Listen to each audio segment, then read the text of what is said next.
Hello, it's Rob here and welcome to the next of my build videos of my new Tamiya HotShot. Today we'll be looking at the roll cage, would you believe? And I think the first job is to cut out these fishnet stockings wherever they are. Oh, there it is. So, you're supplied with this bit of fishnet and you need to cut two of these out. So, rather than spoiling my guide and cutting this out, what I've done, top tip here, is taken a bit of the bag that your decals come in and cut a oblongy squarey out and then traced over the pattern. And then what I'm going to do, and I won't do this all on screen, is cut this out with a pair of scissors, would you believe? Like so. And then what I'm going to attempt to do, and I don't know if this will come off, but I will show you if it does, is I'm going to lay that down, something like so, but then turn it over, or do it from the back, and see if I can stick a bit of masking tape through that and onto the pattern so that I can cut it out. So I'll crack on with that and join you for the sticking on ceremony. Alright, well, I've had a bit of success, so here we go, Luke. We've got one last bit of tape and I'm pressing it down really hard.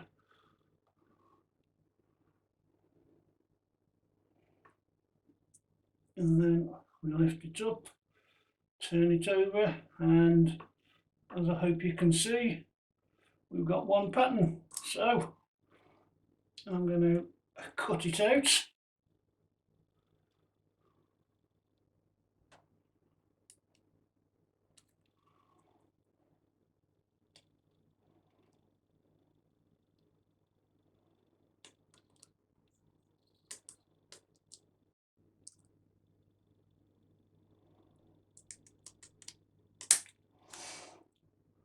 Something like that, and then I think we just need to snip these bits.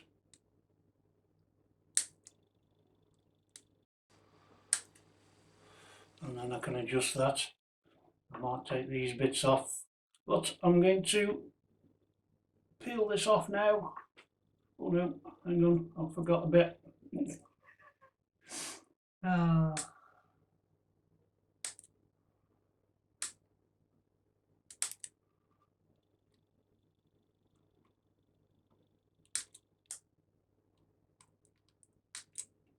There we go. So let's see what happens when I peel it off.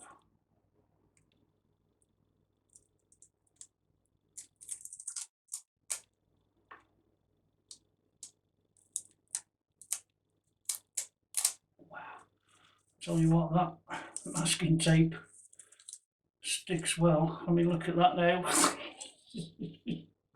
Right, oh no, we're now going to try and get it off here, haven't we? Alright, so now I can try fitting it to one of these bits.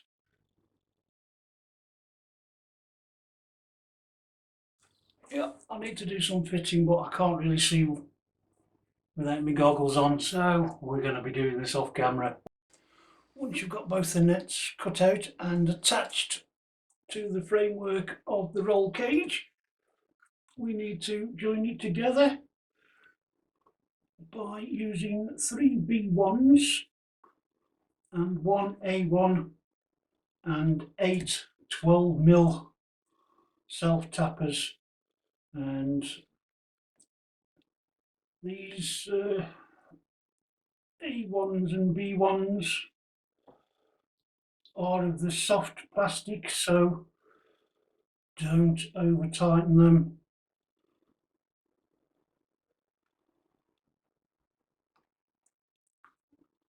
And we'll pop one in here as well, and then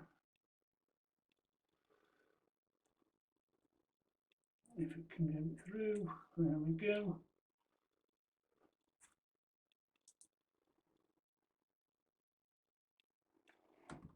And then we just need to do the same with the other 3 or 2 here. So once again, see you in a bit. Step 34 is attaching the roof, and you do this with these supplied white tie wraps or cable ties. And the first one was rather tricky because you have to try and line it up with your Dubry Firkin netting, but then once you've got 2 on, it's quite a bit easier, but it's also quite fiddly, so you end up having to do something like that to get it, to try and get it round and don't let go without too much of a worry of cutting the netting. Right, once you've fitted the roof, you need to mount it onto the chassis. However, what you also need to do, and I don't know how we're going to do it, but well, there we go. Now that's it. Right. What you also need to do is this anti-roll bar. You need to somehow click it into place like that, and on the other side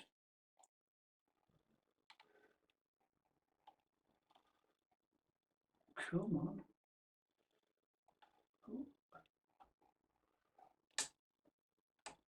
and pull it back, and the same with that one, pull that one back, there we go, and then hopefully we can mount it with the 4 screws so far, and then we'll screw it in the other side with the other 2. So I'll be back. Step 35 is making up 2 sides of the dummy heatsink, and it again, even more metal bits. Metal bits.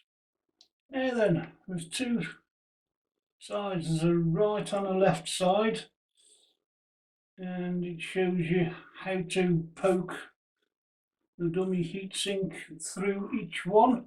So I've done the right side, so we're now going to do the left side, and I'm going to say this, but the right side wasn't too bad, but I'm sure this is going to be a bleeding nightmare because I'm on camera. So we try and get it round like so. I think I ended up using my pliers. Ow! Oh well, it went on. Almost. It's not quite all the way on. There we go. Yeah, now it is. Woohoo! So I didn't kill myself. It didn't fly off and get lost because there's only 2 of those spring clips. And we can move swiftly on to step 36. Okay, we're going to be attaching the heat sinks and also screwing down the other side of the roll cage and also connecting up the motor. Right, so let's get cracking, shall we? And then there's a thing down here which shows connecting this C5, so that you can then screw into there and tie wrap. But there's a hole on that side as well, so because I'm me and there's another C5, I'm going to use both of them.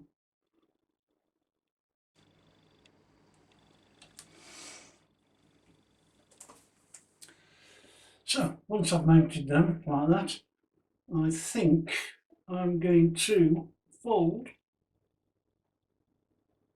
these connectors down as well.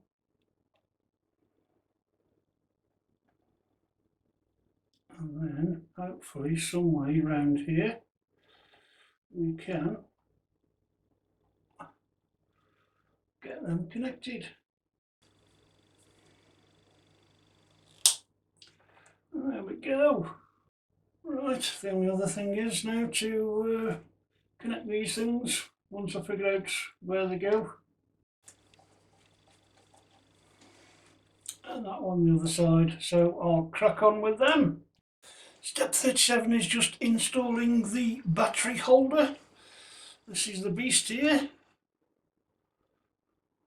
And it also shows you sticking some foam onto various places on the chassis and a couple of bits on the battery holder itself. However, I've gone a bit overboard, and because I've still got some of this quite dense foam here, I've stuck them on, but it certainly works.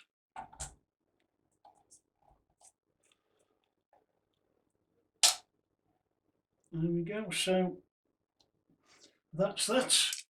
Now it also tells you to screw the last 2 screws for the roll cage, and for some reason it doesn't tell you to put any R clips in at the minute, but as a temporary measure I'm going to slap one in. We're getting close now, I hope. I'm hoping we can get to the wheels in a bit, but hey, let's turn the page. As I'd hoped, it's wheels and tyres time.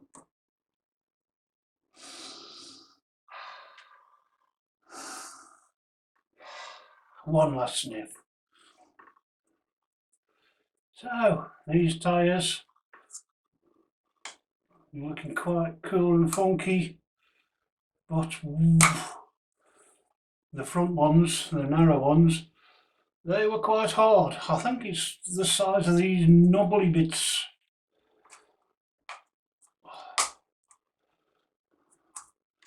So I reckon I wouldn't be surprised if tomorrow I'm going to have a blister there. There we go.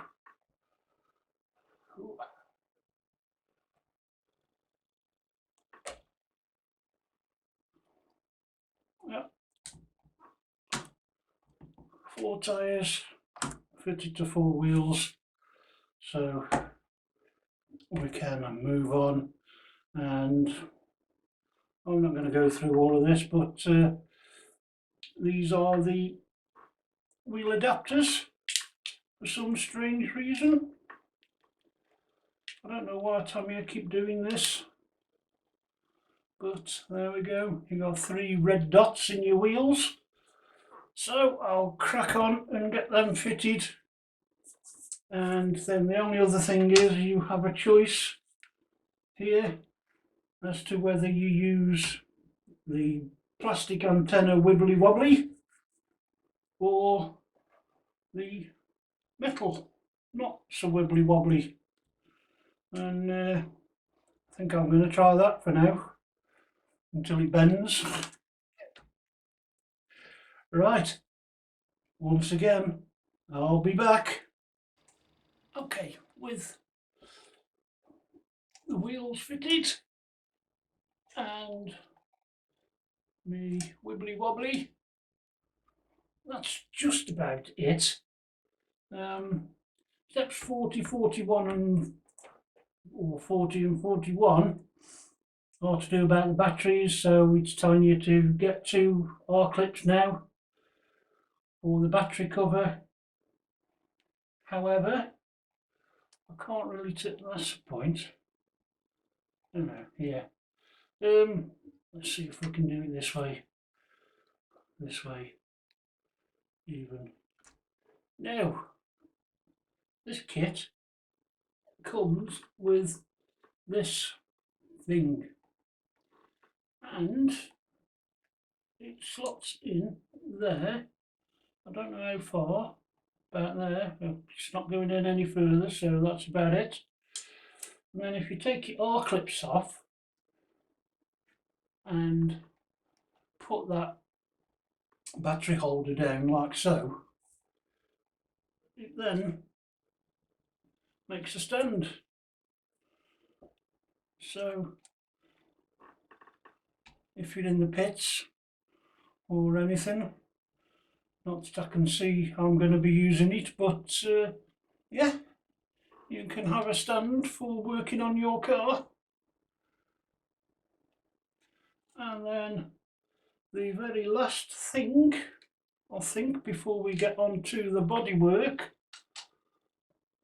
is, if we come round here, oops, told you that would annoy me.